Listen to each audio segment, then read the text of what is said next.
If you like our video, click the subscribe button to subscribe to our channel and get easy access to new content.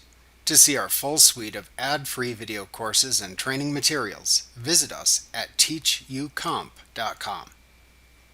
To create a credit memo in QuickBooks Online, click the plus new button in the navigation bar and then select the credit memo command under the customer's heading to open the credit memo window.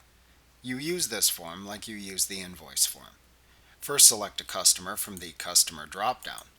Their email appears in the email field to the right if one was entered. To send it later if desired, check the Send Later checkbox. To add CC or BCC emails if needed, click the CC/BCC link by the email field, enter the addresses into the menu that appears, and then click the Done button in the menu. Select the credit memo's date from the Credit Memo Date field.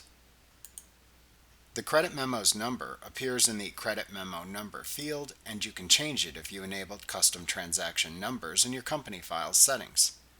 If classes are assigned per transaction or locations are enabled, you can use the Class and Location drop-downs that then appear at the right side of this form to select your desired choices.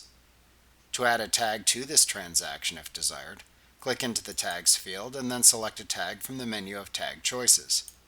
Repeat as needed to apply tags from any relevant tag groups you have created. Alternatively, to add a new tag, type the tag's name, select it from the Add choice in the drop-down menu, and follow the on-screen prompts to add a new tag group for reporting purposes.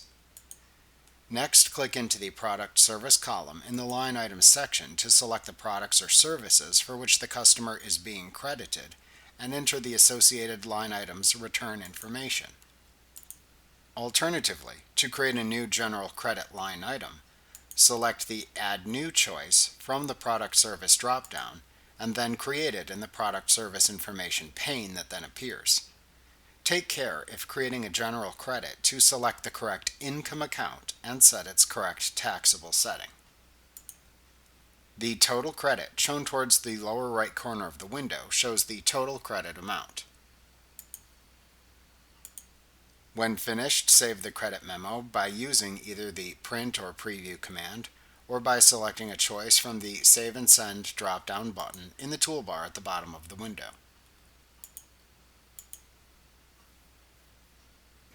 Remember to click the subscribe button to see more of our videos. Get ad-free courses at teachucomp.com.